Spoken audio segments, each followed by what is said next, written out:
Measles, once nearly eradicated in the developed world, is making a global resurgence. In the US, the virus was declared eliminated in the year 2000, but this year the number of cases has skyrocketed, with over 700 people infected in 22 states. Well, that's according to the Centers for Disease Control.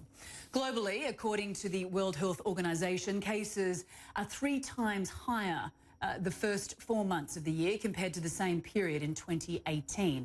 This highly contagious disease continues to sicken and even kill children and vulnerable people, especially in countries with poor vaccination rates. Ukraine, India and Madagascar have reported the highest number of cases over the past year. In Madagascar, for instance, the World Health Organization reports over 117,000 people have caught it in the last 6 months. Of those, over 1,200 people died, mostly children. Well, joining me now, Dr. Katrina Kritzinger, medical officer in the expanded program on immunisation at the World Health Organization. She joins me now live from Geneva via Skype.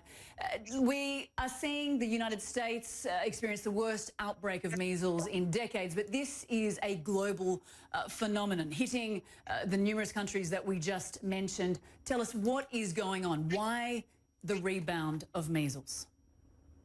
So the rebound of measles is something that's been in the works for a long period of time and reflects weaknesses in immunization programs accumulated over many years. And when there's measles outbreaks anywhere globally, it affects countries that have really strong programs as well because the virus is so very infectious.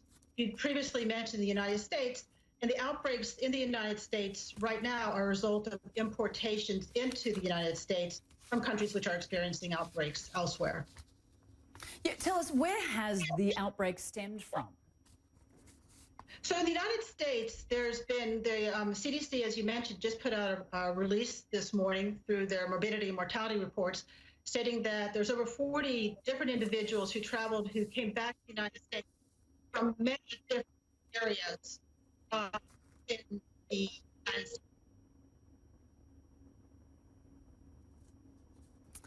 Okay, Katrina, can you still hear me? We seem to be having a few technical problems. You can, fantastic. I want to ask you that if New York is the epicenter of the outbreak in the United States, a world-class city in a first world country, what hope is there in the developing world in stamping this out? So it really depends on having very rapid and effective response to outbreak, such as we actually have seen in the United States, albeit there's a lot of cases this year. They've acted really appropriately to respond to them. And in countries which don't have as robust infrastructure as some of the countries which are more developed, it really depends on making vaccination services available to everybody so that they can raise the population immunity to at least over 90%, to 92 to 94% is what is required to stop the ongoing transmission in an outbreak setting. So this, I agree, this is really quite a challenge. But we've made a lot of progress to date. Over 80 countries have been declared, globally, have been declared eliminated. Okay.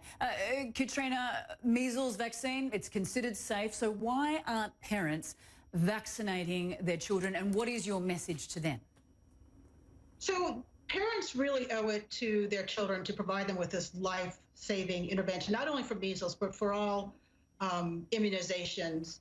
It's not only for the protection of their children. I mean, many people have forgotten what it was like when there was a scourge of vaccine-preventable diseases that caused fear among parents globally, but also for the protection of those individuals who cannot be vaccinated, infants too young to receive vaccine, and those persons who are immunocompromised or for other reasons are not eligible to receive vaccine. Dr. Katrina Kritzinger from the World Health Organization, great to have you with us, and thank you for sharing all that very valuable information.